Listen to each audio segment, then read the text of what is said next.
జీవాని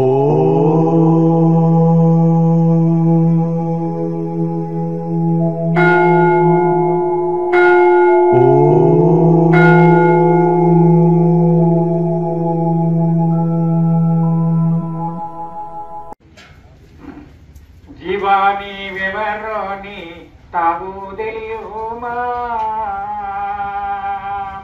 చావు పుట్టుదలేని స్థలము చేరుమా. ఏం చెప్తుందో సావని పుట్టని యొక్క స్థలాన్ని చేసుకోమంటున్నాం. మానవ జనం సామాన్యంగా రాదు.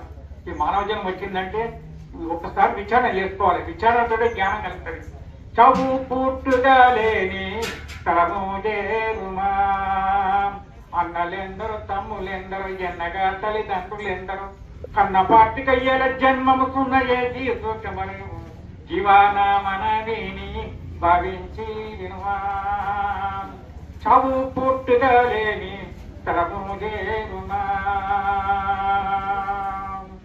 ఆలు పిల్లలు నిన్ను ఆదుకోలేరు, చాలు నీ దూతాలు కరుణించబోరు. ఆలెవరు పిల్లలెవరు? రుణానుబంధ రూపేణ పశు పక్షి సుతాలయ రుణ క్షేయాన్ని కాదత్ర పరిదేవన. నువ్వు పుట్టిన తల్లి గర్భం నుంచి పుట్టగానే బాల్యంలో ఆడపాటల మీద, యవనం స్త్రీల మీద, కాంక్షల మీద, మరి వృద్ధాపం రోగాల మీద ఇట్లనే కాలం గడుస్తుంది. మళ్ళీ చచ్చినాక మళ్ళీ పునర్జన్మకి పోతున్నాం. అడు పిల్లలు నిన్ను ఆదుకోలేరు. పుట్టు బాలు ఉన్నా భార్య ఉన్నా కానీ యముడు వచ్చి తీసుకుపోయేటప్పుడు నేను ఆపలేడు. యమస్య కరుణానాస్తి క్షణం చిత్తం క్షణం విత్తం క్షణం జీవితం ఆవయో. నిన్ను ఎవరు ఆపడు. ఆలు పిల్లలు నిన్ను ఆదుకోలేరు, కాలు నీ దూతాలు కరుణించబోరు. మేలి బంగారు రంగు మిద్దెలు మేడలు నీ వెంట రావిక. ఎంత పెద్ద మేడ కట్టు, ఎంత పెద్ద బిల్డింగ్ కట్టు, సువర్ణ వేసి రంగుగా వేయి. ఎన్ని రోజులు ఉన్న 100 సంవత్సరాలు అవసరం. ఏది బిల్డింగ్ మరి శరీరానికి 100 సంవత్సరాలు అవసరం. ఆ తర్వాత మళ్ళీ కూలగొట్టి కట్టవలసిందే వాసు పూజ చేసి. అందుకనే వేలి బంగారు రంగు మిద్దెలు మేడ ఏమన్నా తీసుకపోతున్నా మన బాగా చెప్పు. పుట్టేటప్పుడు మానవుడు పిడికిలు పట్టుకొని పుట్టాడు. పోయేటప్పుడు రిగ్గా చేతంగా పడతాడు. అంటే ఉపమానం చెప్తున్నాం. వేరే విధంగా అపడం చేసుకోవచ్చు. ముందట డబ్బులు కొట్టుకుంటూ పోతాం, వెనుక ఏడ్చుకుంటూ పోతాం. ఆ ఎంత పెద్ద గొప్ప శ్రీమంతుడే గాని ఆ తాళ్ళు తీసుకొని విగ్రహ గుంజి కట్టురా పాడే మీద. అప్పుడు బయటోళ్ళు ఎగురుతుంటారు, ఆ చేతులు ఊపుతుంటారు. నేనేం తీసుకపోతున్నా, ధనం నాది అనుకున్నా, ద్రవ్యం నాది అనుకున్నా, ఇల్లు నాది అనుకున్నా, ఊరు నాది అనుకున్నా, ఏది కాదు అనుకున్నా. అయితే ఇక్కడ ఒక ఉపమానం వస్తుంది చెప్తున్నా. ఒక ఊళ్ళో ఒక గొప్ప శ్రీమంతుడు చనిపోయారు. చనిపోతే ఊళ్ళో అందరు కలిసి గొప్ప వాళ్ళు కదా, ఎన్నో ఇక్కడ క్రియం పొందేది కదా, ఈ శివాన్ని చక్కగా అలంకారం చేసి తీసుకొని పోతుంటే ఒక ఆయన ఏం చేసిండు, మంచిగా అలంకారం తీసుకొని పోతుంటే ఆడ కూర్చుని ఆయన ఏం చేసిండు, ఒక 50 రూపాయలు చెప్పులు కొనుక్కుంటూ పోతాయి. ఆ చెప్పులు కొనుక్కొని తొడుకొని పోతుంది. కొంత దూరం పోయినాక వర్షం మెల్లిగా సన్నగా వర్షం స్టార్ట్ అయింది. నిన్న వర్షం పడే కదా అట్లా స్టార్ట్ అయినాక ఆ డప్పులు కొట్టుకుంటే ఇరుగుకుంట బయట పోతుండు. దూరం పోయినాక కొంత అయింది. ఇతడు ఏం చేసిండు, కొత్త చెప్పులు కదా తడిసిపోతాయి కదా, ఏం చేయాలని చెప్పి ఏం చేసిండు, అక్కడ పోతా ఆయన దోస్తు ఇల్లు ఉంది. పోయి అరే నా ఏదో పేరు పెట్టి పిలుస్తాం. పిలువగానే అరే మా దోస్తు వచ్చాం రారా ఇంత చాలా అయిపోతుంది, టిఫిన్ చేసుకొని పోయి వెళ్ళిపోతున్నాం. అంటే మా ఊళ్ళో మా దోస్తులు చనిపోయినాడు, ఇట్లా అలంకారం చేసుకొని శవయాత్రలో పోతున్నాను ఆయన అంటే. లేదే శవయాత్ర పోయేటప్పుడు పోయి చేయదు, నేను మళ్ళొచ్చేటప్పుడు వస్తాను. మరి ప్రేమకులు ఎందుకు వచ్చామంటే ఆ చెప్పుల మీద పెట్టుకుంటా, అరుగు మీద పెట్టుకుంటా. ఆ అరుగు మీద పెట్టుకుంటే సరే అక్కడ పెట్టుకొని నువ్వు పోయేటప్పుడు తీసుకుంటాను. ఈ శవానికి తీసుకోవాలి. కొంత దూరం పోయినాక ఏమవుతుంది, ఆ వర్షం దొడ్డు వస్తుంటారు. దొడ్డు రాగానే అక్కడ కొంతమంది పెద్దలంతా కలిసి ఏమనుకుంటారు, అరే ఇంత మంచోడు ఇంత పేరు చేసుకున్నాడు, ఎక్కడెక్కడ తిరిగిపోయింది రోడ్డు, ఇలా జరిగిపోయాయి కదా, మరి ఎవరైనా ఈ శవాన్ని అరుగు మీద పెట్టుకుంటే బాగుండే కదా అని ఒక అని అక్కడ మా దోస్తున్నాడు పెట్టుకుంటాడు, అక్కడికి తీసుకోపోదామంటారు. బాగా యాదోచుకోరు. ఏది ఇది ఎవరు భూమి నాది ఎటన్న భూమి పట్టుకున్న నవ్వు, దారహీను శుద్ధనము నవ్వు, కాలహీను హింది కాలును నవ్వురా విశ్వదావిరామ. భూమి నాది నాదంటారు, ఏంటి ఇది ఎవరు ఒకటి కొంటారు 2 లక్షలు పెట్టాము మరి 4 లక్షలు ఎంత దాకా కొంతకాలం దాకా ఇప్పుడు ఈ కాలం 30 ఏళ్ళకి ఒకటి అవుతుంది అయితే ఇక్కడ ఆపుతుంది అయితే ఏమైంది చెట్లు పెట్టుకున్నాడా ఆ శవాన్ని తీసుకొని వచ్చేవాడికల్లా ఇంటి ముందర తీసుకొచ్చి మళ్ళీ పోయి దర్వాలో పెడతారు లోపడుకుంటే వరకు నాయనక రారా దర్వాజ ఏంటి అని అంటే క్షమాలు తీసుకొని మూర్ఖుడా బుద్ధిలాగా చచ్చిపోయిన పిల్లలు తెచ్చి పెట్టావరా ఓ మళ్ళీ వచ్చిన వాళ్ళు వచ్చాక మళ్ళా రాకుండా చూసిందా ఇంటుందా ఆ కోడి పిల్లలు చచ్చిపోతే 2 రూపాయలు తీసుకుంటాడు ఎవడ కానీ శవాలు చచ్చిపోయినట్టు వచ్చిపోయింది అన్నాడు అందుకని తిక్కప మళ్ళీ దిక్కు రాకంటాడు మన గృహం ఒక సత్రము సుమామన్నమందరూ బాటసారునై క్షణగరుణాలు బంధముల సాయమునాతగనాలు బిడ్డలను మనకును సంగగా మరచి మాధవు చేరగ నిత్య భోగేయి కడవిగ నేతు బ్రోచుకు తగ్గిన బ్రోచిన శూరి మిత్ర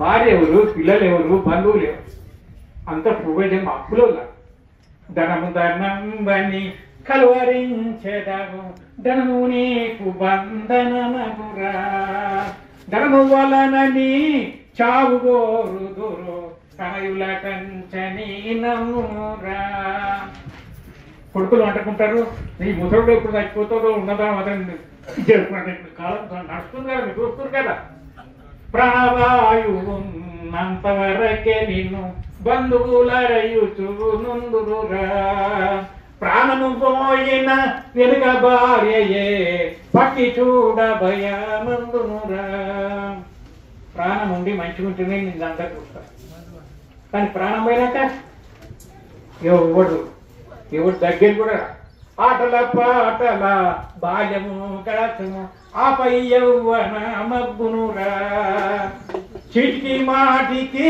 చింతయేతురిక శ్రీహరినేప్పుడు గొలుతురా ఎంత చక్కని చెప్పిన ప్రభు ఆటల ఆటలు పాటలల్లా బాల్యం అంతా గడుస్తాయి యవనము స్త్రీలను ధనకాంక్ష మీద వాళ్తాయి వృద్ధాప్యం ధనము ఆయు అయితే తను వృద్ధాప్యం యొక్క భయంకరమైన వ్యాధి ముసల్తనం తను ముడుంగు బాణగది దప్పును దంతములు చీకటలు గనువర్తిలించవుడు గమ్మును చొంగలు గారు మౌనం జనములు మాట చేయకొనరు సన్నిధి నుండు భార్య పుత్రుడు కొనగని చిత్తువెట్లు కడువట్లు జీవం అంటుంది ముసల్తనం ఎట్లుంటే చెప్పానా నువ్వే కట్టుకోవచ్చు ఈ బిల్డింగ్ కానీ నీ ఇంటి మీద కూర్చొని దమ్ముతుంటే ఎదురు ఆఫీస్ పడుతుంటే కోపానికి వస్తాడు నువ్వు ఒళ్ళేనే అడిగేది ఇల్లేమందయ్యా నీ ఒళ్ళు నీరా శరీరం నువ్వా కావు ఎట్టరావు దీనికి అధిపతులు ఉన్నారు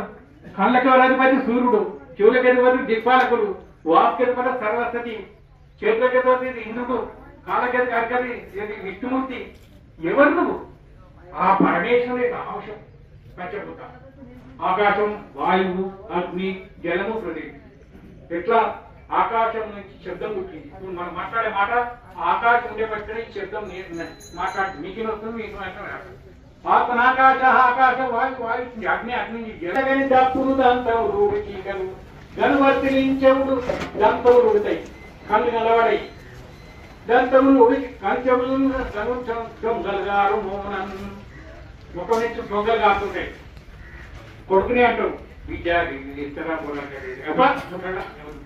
మాట అయినా సొత్తుకు పోతాయి ఇంటరా నేను కట్టగా రాదు మీకు కట్టకపోయా ఇదే జీవితంలో ఇటువంటి వస్తాయి దంతములు కనువర్తించవుడు గమ్మును చొంగలు గారుమౌనం జనమును మాట చేయకొనరు మళ్ళించుకొని తొత్తులు కోరుకుంటున్న మాట ఎవరిస్తాడు కనువర్తించవుడు గమ్మును చొంగలు గౌరవమౌనం గనుగని చెట్టుడు కష్టం ఉంటుంది అందుకనే వృద్ధాంతం రాకముందే ముసల్తనం రాకముందే కళ్ళు ఉడకముందే కళ్ళు చూపు కనకముందే అయితే ఒక విషయం ఇక్కడ ఏమొచ్చిందట సందర్భం ఒకడు యముతోటి సోపేట్ చేసిండట యువధర్మాలతో అందరితోటి యముతోటి సోపేట్ చేస్తే యువధర్మాలతో సోపేట్ చేస్తే మనకు సాగు దక్కుతుంది కదా అని చెప్పి యముతో సోపేట్ చేసిండు ఆయన యువధర్మరాజు అంటే ఎవరు యవానికి యముడు ధర్మానికి ధర్మస్వరూప ధర్మాలు సోపేట్ చేసి చాలా కాలం ఉన్నాక ఆ యమధర్మ సోపతే గడ ఏమన్నట ఇక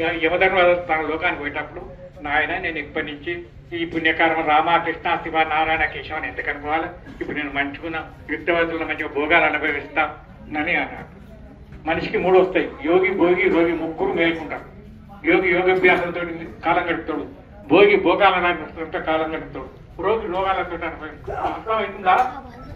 రాత్రి అదే, దినం అదే, 3 రకాల పనులు మానవుడు రోజు అదే, కానీ ఉపయోగించుకుంటా ఉంటాడు. యోగి భోగి రోగి ముగ్గురు మేల్కుంటారు. అయితే అప్పుడు ఏమంటాడు, సరే నాయన నేను చెప్పంతా కానీ మరి జాగ్రత్త ఉండు, నా ధర్మాన్ని పాటిస్తాను, ధర్మానికి ధర్మస్థానం కదా, మరి తప్పకుండా నేను చెప్పంతా జాగ్రత్త. సహాయం ధర్మం రాదైనా ఇంకా అతని వారికి కనీసం పిల్లలు భార్య పిల్లలు మమ్మల్ని ఉంటారు, ఇద్దరు భోగాలు అనుకుంటారు, రోగం మీద ఆశపోలే. అప్పుడు మళ్ళీ భార్య చేసుకుంటాడు, ఇంకా సంతానం కట్టాడు. ఇక ఆఖరికి ఈ ఎక్కువ భోగాలు తొందరగా వృద్ధాపం వచ్చేస్తుంది, తప్పవాత వచ్చాలు కట్టి మృత్యు వల్ల పడతాడు. అప్పుడు ఎవరు వాళ్ళు ఏమైనా అడవాళ్ళు దొరుకుతారు, వాళ్ళని పోయి ఫలాన్ని ఆ మనిషిని తీసుకొచ్చి వచ్చిన మరి ఏమంటాడు, ఎవరు మీరు ఎందుకు వచ్చాడు, నేను ఏమో ధర్మాలు దోచాడు నేను తీసుకున్నాను, నేను ఎవరితో తెలుసా అంటాడు. ఎవరు నేను ఎవరు పక్క దోస్తుని తెలుసా నాకు చెప్పాను. అయితే పోయిన ఇంకొక మాట మర్చిపోయాను, మరి నేను పోతున్నా కానీ నేను పోయినప్పుడు నలుగురిని దోలిస్తా, జాగ్రత్తగా ఉండవు. ఆతో ఇచ్చినప్పుడు జాగ్రత్తగా ఉండకపోతుంది. ఎఫెక్ట్ అవుతుందంటే అదంతా కాదు, కైలోకుండా పోయి ఈ స్థూల శరీరం గడిపోయినంత సూక్ష్మ శరీరం అనుదొక్కుంటాడు. అక్కడికి పోతాడు. పోయినాక ఆయన ఏం చేస్తాడు, అక్కడ చిత్రగుప్తుడు అంటాడు. చిత్రం అంటే ఫోటో, గుప్త అంటే వివరంగా తీసుకో, చిత్రగుప్తుడు అంటారు. మరి ఈ గుప్తంగా ఎవరు తీస్తున్నాయా? ఆకాశము, వాయువు, అగ్ని, జలం, ఇవి చెప్తున్నాయి. అక్కడ నీకు ఇంటికి తాళం వేస్తుండొచ్చు, ఇంటికి తాళం వేస్తుండొచ్చు, అన్ని చేస్తుండొచ్చు, కానీ శరీరానికి తాళం వస్తలేదే. మరి ఎవరు చెప్తుంటారు? మరి అక్కడ 5 వాళ్ళకి 2 బిడ్డలు ఉంటారు. పొద్దున కూడా తింటారు, సాయంకాలం తింటారు. ఎవరు ఏం పాపం చేస్తున్నారు, ఎట్లా చేస్తున్నారు, ఏం చేస్తున్నారు, వీటి ఇంద్రియాలు ఏం అన్ని చెప్తున్నాయి. అందుకే చెప్పింది ఇంద్రియాంబులని గ్రహింపగలను, మన సారి అంతా ఇంద్రియాంబులం అట్టు పెట్టవలను, జీవాది ఇంద్రియంబుల దుడుకు నిలుపవలను, ఇంద్రచంద్రులు హాని దేవతలు ఇంద్రియంబుల సుఖము కోరి సంఘటములను పొందిని సకమేమో తెలియరైని మాట వినవే మాయ జీవమ, మీలోన సద్గురుబాట ఎరిగి మోక్షముందున. అన్నిటికన్నా ఇంద్రియ జితేంద్రియం కావాలి. అయితే అప్పుడు ఏం చేస్తాడు, ఈ అక్కడ ఏమయ్యా, అప్పుడు అక్కడ ఏమయ్యా మధర్మరాదా, నువ్వు ధర్మం తట్టినవు కదా, ఇదే నా పద్ధతి అంటాడు. ఏంటంటే నువ్వు నేను ప్రాణం వెళ్ళిపోయే ముందే నువ్వు చెప్పాను, ఒక్కళ్ళు తోలేదా ఇట్లా చేసినావు. అయ్యో మర్చిపోయిన వాళ్ళు తోలించిన, నువ్వు మర్చిపోయినా ఎప్పుడు తోలించినావు, ముందుగా తెల్లోని తోలించావు. తెల్లోని అంటే తెలియచావు, తెలియకపోతే సిమ్మర పట్టుకొని ఒక్కొక్క తెల్లింటికి ఒక్క తెల్లి ఎక్కడ వీటేసుకున్నావు, షోకు మీద దిగినావు. అప్పుడు జాగ్రత్తగా ఉన్నావు. నిజమే. మరి ఇంకొని ఎవరు తోలించినావు, ఇంకొని కన్నులు తోలించావు, పనులు తోలించావు. పనులు తోలిస్తే ఈ పాత పనులన్నీ వీటికున్నావు, కొత్త పనులు కూడా పట్టుకొని దిగినావు చేస్తా. మరి అప్పుడు జాగ్రత్తగా ఉన్నావా? ఇద్దరు వచ్చి జాగ్రత్తగా ఉన్నావా? లేదు. మరి 3వ రోజు కళ్ళు తోలిస్తాను, పనులు కళ్ళు డాక్టర్ పోయి కళ్ళు చూసుకొని మంచిగా చోపు దిగినావు. అప్పటికైనా రామ కృష్ణ శివ నారాయణ అన్నావా? అంటేనే మరి 4వ కట్టె, ఆ కట్టె పట్టుకుని ఒమ్ముకుంటా దిగుకుంటా దిగినామని రామ కృష్ణ శివ నారాయణ కేశవ అన్నవా? 5 చూసి అందుకని అంటాడు, పరమదయానిదే పతిత పావన నామ హరే కంటూ సుస్థిరమతులై సదా భజన చేయుమాకుల పాట దూరిన శిరము దాతు మీరటకు చేరకుడకి ముందు కింకడో చరములగాన పెట్టునట దాశరథి కర్ణాపయోని. ఎవడైతే యమపట్లు వస్తుంటే పరమాత్ముడు యమధర్మరాజు హెచ్చరిస్తుంటాడ, పరమదయానిదే పతిత, ఏ పరమేశ్వర కృష్ణ అంశంలో ఉండేటువంటి వాళ్ళకి మంచి కాంతిగా ఉంటారు. వాళ్ళు పుట్టుకతోటే భగవన్నామం, భగవత్ సంకీర్తన, భగవద్ధ్యానం అవుతుంది. మామూలుగా కాదు, అదే అనేక జన్మలకు ఉండే సంస్కారం వల్ల భగవద్గీత శతకోటి జన్మ పుట్టుతాయి. 100 కోట్ల జన్మలు ఉంటేనే ఒకరు భక్తులు అవుతాం, అందరిని రాదు. అయితే అప్పుడు ఆయన ఏమంటాడు, ఎప్పుడైతే 14 ఏళ్ళు నింటాయని 10 లాగా ఇస్తాడు. ఇక ఇంకొక 2 ఏళ్ళే ఉంటాడు ఈ పిల్లగాడు. అయితే ఊరికే ఈ పిల్లగాడి చిన్నప్పటి నుంచి ఆ భగవన్ నామ సంకీర్తన చేసుకుంటా, చిన్న చిన్న విగ్రహాలు చేసుకుంటా, ఆరాధన చేసుకుంటా, నామ సంకీర్తన చేసుకుంటా, కొంత సంఘాన్ని ఐక్యత చేసుకుంటా భజనలు చేసుకుంటా ఈ భగవన్న కాలం గడుపుతుంటాడు. గడుపుకుంటా తల్లి చూసి పంపించాడు. తండ్రికి మాత్రం శాంతి ఉండదు. టికెట్ చేసుకుంటా ఏంది ఒకసారి భార్య కోపం వస్తుంది. ఏంది మనం లేక ఒక కుమారుడు ఉంటే నువ్వు ఎవరు తెలియని ఎందుకు అట్లా అని చెప్పి గర్తిస్తుంది. కాదే నీకు ఒక విషయము రాష్ట్రంగా దాచిపెట్టినావు.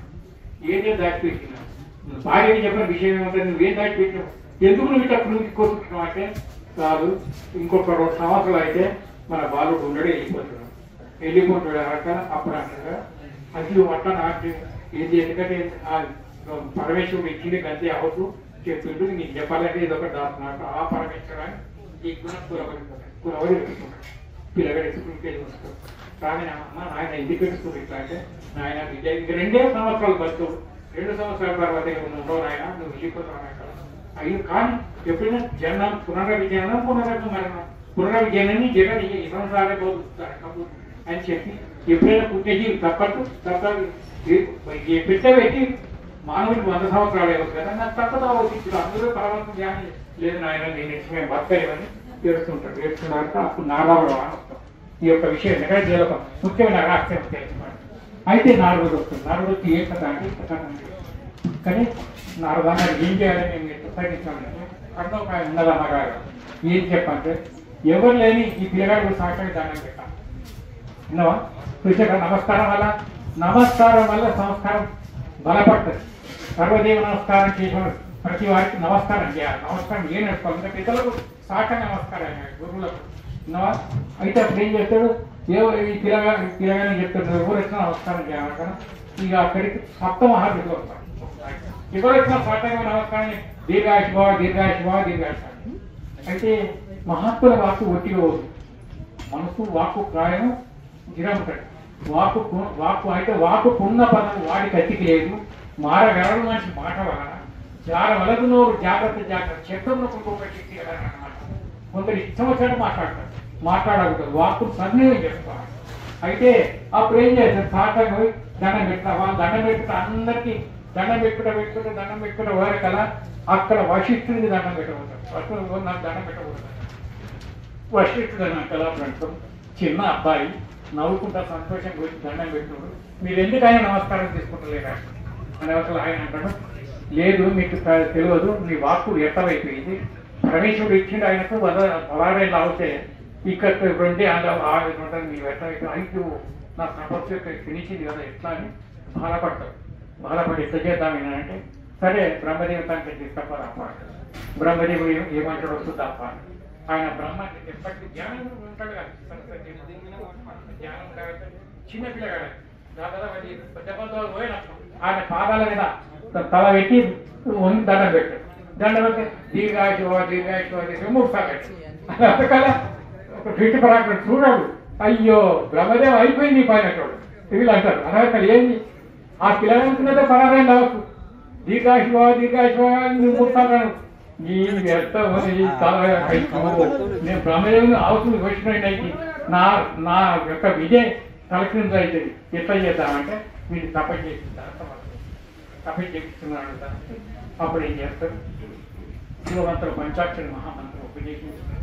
అప్పుడు తపస్సు చేస్తారు. అయితే ఇక్కడ ఏం చేస్తారు తపస్సు చేయడానికి భగవద్గీత అభయం సత్వ సంస్కృతి ధ్యాన యోగ వసతి దానం దమచ్చ స్వాధ్యాయంతవాద్యం అహింసా శక్తి నక్షర త్యాగ ఇచ్చాంతి రమేషణం దయా భూకేశం మాధవం వీరచాపనం తేజ క్షమా విత్తిచ్చౌచ మా ద్రోహో నాటిమానిక భవన్ సంపదవుతాయి మవితార్థం భగవద్గీతలో 16 అధ్యాయంలో చెప్పారు. ఈ 3 శ్లోకాలు దైవ సంపద ఉన్నారు. జ్ఞానం అంతటి పట్టువాడు రాక్షస గుణం ఉన్నవానికి ఈ జ్ఞానం అనేది పట్టువాడికి ఈ దైవికమైన లక్షణాలు రాదు. అందుకని ఇక్కడ ఏం చెప్తున్నావు ఒక అభయం సత్వ సంశుద్ధి జ్ఞాన యోగ వ్యవస్థితి నిర్భయత్వం ఇచ్చాడు పరమాత్మ. అక్కడ ఎప్పుడైతే భగవంతుని ధ్యానం చేస్తాడో వారు నిర్భయత్వం ఇచ్చాడు. భక్త మార్కండేయుడు ఎంతో ప్రహ్లాదుడు ఎంత నిర్భయించాడు. కొండలకి దింపేసినా నిర్భయించాడు. అంటే పరమాత్మ తన హృదయం ఉన్నాడు కనుక అయితే అప్పుడు ఏమంటాడు సరే అని తపస్సు చేస్తాడు. తపస్సు చేసి తపస్సు పొందాడు. శివాలయం పంచాక్షరి జపం చేస్తుంటే వరకాల అప్పుడు యమధర్మాలు పైన చూస్తాడు. చిత్రగుప్త ఈ రోజు భూలోకంలో దేవుడిని తీసుకురాలంటే అయ్యా మార్కండేయుని తీసుకురావాలంటే మార్కండేయుని తీసుకురా అప్పుడు నేను బట్టలు తోలిస్తాడు. ఆ తపశక్తి వల్ల అగ్నిజాల ప్రజలిస్తున్నాయి.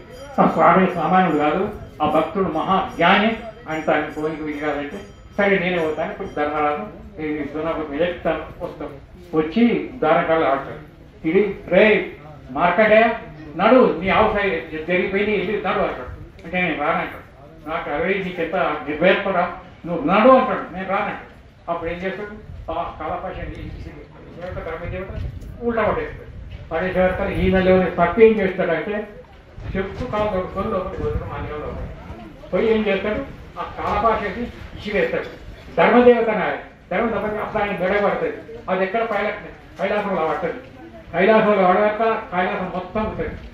అయితే అక్కడ ఏం చేస్తే దేవునికి ఆగ్రహమైన కోపం వస్తుంది. కోపం వచ్చి యమదగ్గర కొట్టేస్తాడు. కొట్టి కింద పడుతుంది. అది పోయి అప్పుడు ప్రహ్లాదుని అప్పుడు ఆయన నెత్తి మీద చేయబెట్టి ఆయన నీ భక్తి వేసిన కోరుకోవాలని అంటాడు. మరి కోరుకోమంటే వేరే వరాలు కోరుకోవచ్చు కదా, చూడు ఎంత ఎంత విషయాలను ఆ ఎముని లేకుంటాడు. నేను కోరుకునే వరం అదే అంటాడు. అంటే ఆయన నీ ఆవుకి తీసుకొని కోరానికి వచ్చినందుకు నువ్వు ఇట్లా అయితే ఈ నిర్భయం ఇస్తావంటే కాదు, ఆయన ధర్మం ఆయన పాటిస్తుండు, నేను ధర్మం నేను పాటిస్తాను కాదు స్వామి. అక్కడ పాటిస్తున్న పుణ్యాత్మలు వేస్తారు, పుణ్యాలు తీసుకొని పాటిస్తాను చేస్తారు. అది కాదు ఆయన పాటి చేస్తారు. అప్పుడు యమధర్మం చేస్తారు. అప్పుడు ఆయన స్వామి ఏం పొరపాటు నువ్వు ఇచ్చిన అలాగే లాగితే అలాగే అవసరం నేను ఆయన తీసుకపోయి పెట్టినా మీకు నాకు ఇట్లా పెట్టిన కాదు కరెక్టే, కానీ అహం మంచిది కాదు. నేను యమధర్మాలు లేదా అని చెప్పి గుర్తుకొచ్చి నా గుళ్ళే అడుగు పెట్టి నా భక్తుని దగ్గర సో ఇప్పటి నుంచి అది పదార్థం ఎలా అనుకుంటా నువ్వు ఇది చేయలేదు అని ఏం చెప్తాడు. పరమదయానిదే అదే ఇదే పాట ఈ పద్యం. అదే అంటే ఏ రామ కృష్ణ శివ నారాయణ ఏ భక్తుడైతే సరణ చేస్తాడో నీకు ఓతే అంతే, నీకు ఇదే శిక్ష. అందుకనే యమధర్మ రాదు. ఇప్పుడు జపమాల ఉన్నా నొచ్చి విభూతున్నా కానీ అదే యమధర్మ రాదు, అక్కడికి రాదు. విభూతి ఎంత నేను ఇంత పెద్దగా ఉన్నా, నేను దొడ్డుకున్నా ఎత్తున్నాను అనుకుంటావు, కానీ నీ ఆవుసేని అంటే ఎంత కలవడుతుంది చూసినావా. ఒక నీ జీవి ఎంత కలవడు, ఎర్ర జీవ నీకేమి అంత కలవట్టు. మన ఆత్మ ఎక్కడ పోతుంది, ఎక్కడ వెళ్తుందో మీకు తెలుసా? మీకు అందరికీ తెలుసు తొందరగా. అయితే ఎక్కడ పోతుంది, సూర్యలోకం పోతుంది. సూర్యలోకం పోతుంది, సూర్యలోకంకి వెళ్ళి అక్కడే దారులు ఉంటాయి మానవునికి. సూర్యాటకం బట్టి నిత్యంగా పీడపాశం అపుత్రోడవపుత్రం ధరితో ధనవామవైద్య అమితం బల్పాంచ కరోత్రే వేద్యనే సప్త జన్మ వై ద్రవీ జన్మ జన్మ ధరిప శ్రీతైలస్వామి సందగ్య ద్రవేజ్ఞే నవాలి శోభతోరేత్వం గచ్చతి. సూర్యాటకం చెప్తుండ్రు. రోజు పొద్దున లేచి ప్రత్యక్షంగా కనబడుతుండ్రు సూర్యుడు. నమస్కారం పెట్టండు. ఎట్లా అయితే ఇంకొక విషయం భగవద్గీతలో మరి ఆయన ఏం చేసుకుంటే ఇంకా మాట్లాడతారు. అయితే భగవద్గీత గురించి కొన్ని విషయాలు. భగవద్గీతని ఉపనిషత్తుల సారం. ఇది ముఖ్యమైన విషయాలు. గీత గురించి నాకు చెప్పాలి, భగవద్గీత గురించి చెప్తున్నాను. భగవద్గీత 4 వేదాల సారాంశం. ఒకటి ఋగ్వేదం, రెండవది యజుర్వేదం, మూడవది సామవేదం, నాలుగవది అధర్వ వేదం. అయితే ఒక్కొక్క వేదానికి ఉపనిషత్తులు ఉన్నాయి. ఏది మొదటి వేదానికి 21, రెండవ వేదానికి 109, సామవేదానికి 1000 శాఖలు, అధర్మ వేదానికి 50 శాఖలు, మొత్తం 1180 ఉపనిషత్తు. దాంట్లో ఏంది మొట్టమొదటి 10 ఉపనిషత్తు చాలా గొప్పవి. ఈశకేన ఘట ప్రశ్న ఉండ మాండిక తెచ్చింది. అయితే ఏంటి సారణ్యం కదా. అయితే ఇది యోగశాస్త్రం. ఇది అక్కడ ఏం చెప్పిండ్రు, యోగం అన్నారు. యోగం అంటే ఏం యోగం అంటే మీకు తెలుసా? యోగం అంటే జీవాత్మకు పరమాత్మకు ఐక్యత అన్నమాట. ఎట్లయితే జీవాత్మ పరమాత్మకు దైవాత్మ సంబంధంగా ఇప్పుడు చెప్తాం కదా. 3 శ్లోకాలు చదివినాం కదా. మానవులోని అసలు గుణాలు ఉన్నాయి. గోవులు పెద్ద పుళ్ళు ఒకటా ఉంటాయా? ఉండే కదా. మరి అసలు గుణాలు దైవ గుణాలు ఉంటాయి. అసలు గుణాలు దొలగాలి, తొలితే దైవ గుణాలు ఉంటాయి. ఇక్కడ ఏం చెప్పిండు? 3 శ్లోకాలు దైవ లక్షణాలు చెప్పిండు. ఒక్కటి అహంకారం, బలం, దర్భం, కామం, క్రోధం, పరిజ్ఞ, మూర్ఛ, నిర్మోక్షాంతో బ్రహ్మ భూయాయ కలిసి చెప్పిండు. అహంకారం ఉండదు, బలం, దర్భం, నేనైనా అహంకారం ఉండదు. ఈ అహంకారం అన్ని దుఃఖాలకు మూలం. ఎన్ని అహంకారం ఎన్ని రకాల కులమదము, ధనమదము, యవనమదము, రూపమదము, విద్యామదము, అధికార మదము, అష్టవిధాల మదాలు ఉంటాయి. కానీ ఏది నువ్వుగా. అందుకనే చెమడది అందు జమించ వ్యాకుండు పాండంబులో నటుండు కలిగిన పుట్టల మాలికి పుట్ట సంకుండకు చండాల యువతికి సంభవించే మాండవ్యముని కప్ప నుండి యోద్భవం అయ్యే కౌండవ్యమును నీ ముందగయ్యే గాఢబమ్మునమును గాటేయుడు జయించే కులవేది స్థలవేది గోత్రవేది కులము నిందగనేల సద్గుణమైన చాలు ఎంతు వేద మతము చాటించిన కవికపూర వ్యాసాస్త్రమాస్తర విహార పరమ కారుణ్యమలయాల గురువైన చెంబడ సిరి అందు జన్మించేవాడు వ్యాసుడు ఎవరు కూర్చుండమ్మా చెంబడసి అంటే బెత్త చెంబడసి అందు జన్మించే వ్యాసుడు బాండములో నగ కలిగే పుట్టలో వాల్మీకి పుట్ట సాయంకుండక ఇక వాల్మీకి చరిత్ర తీసుకుంటే అదొకటి ఉంది కానీ చాలా అవుతుంది అయితే వాల్మీకి పుట్టలో వాల్మీకి పుట్ట సాయంకుండక చెండాల యువతికి సంభవించే మాటవ్యము కప్ప నుండి యుద్ధమయ్యే ఖండవ్యము నుండి ఉండగలిగే ఘాటవంగున ముందు పెద్ద పెద్ద మహర్షులు కూడా తక్కువ జాతి అంటే జాతి గొప్పది కాదు నీతి గొప్పది జన్మనా జాయతే శూద్ర కర్మణ జాయతే ద్విజ వేద పాఠ పిత్రస్థ బ్రహ్మజ్ఞానాలు బ్రహ్మ పుట్టుకతోటి తక్కువ జాతిలో పుట్టాడు కానీ ఆచరణ వల్ల కష్టపడి నేర్చుకోవాలి నేను గర్వకారణంగా చెప్తున్నాను నేను భగవద్గీత మొత్తం కంఠపాఠం చేసుకుంటాను చిన్నప్పుడు 20 సంవత్సరాల వయసులో కూడా ఎందుకంటే గీతనే సమస్తం ఉంటాడు 701 శ్లోకం మేము కంఠపాఠంగా చదువుతాం పుస్తకం లేకుండా పెద్ద పెద్ద సభలో చదవదు అందరూ చెప్పో కంఠంగా చదువుతున్నాం అనుకుంటారు పుస్తకం వంతు పెట్టుకుంటా అంతే కానీ మొత్తం గీతకు మించింది లేదు గీత వల్ల రాత మాత్రం ఆచరణ వల్ల మోక్షం సిద్ధిస్తాయి భగవద్గీత 1180 ఉపనిషత్తుల స్థానం ఎందుకు చెప్పుడు ప్రతి అధ్యాయం గీత యొక్క అర్థం చెప్తున్నా గిటారం త్యాగ రూపం సాత్ సకారం తత్వబోధకం గీతావాక్యమిదం తత్వం జ్ఞేయం సర్వం ముఖ్యమే ఏం చెప్పింది మొట్టమొదటి గీతారం గీత యొక్క అర్థం తెలుసుకోండి త్యాగం తత్వబోధకం త్యాగం అంటే ఏం త్యాగం చెడుకు నాలుగు త్యాగం చేయాలి తత్వం అంటే నిన్ను నువ్వు ఎవరైనా తెలుసుకోవాలని చెప్తుంది గీతావాక్యం ఇదం తత్వం హరి ఓం కృష్ణార్పణం ఇంకనే మీరు ప్రతినిత్యం భగవద్గీత పారాయణం చేయండి గీత ఉపనిషత్తుల సారం ప్రతి అధ్యాయానికి అంతంలో ఏం చెప్తున్నారు ఇది శ్రీమద్ భగవద్గీత ఉపనిషత్తు బ్రహ్మ విద్య యోగశాస్త్రం చెప్తుండ్రు యోగశాస్త్రం విన్నారా ఇట్లా చెప్పుకుంటూ వస్తున్నారు మీరు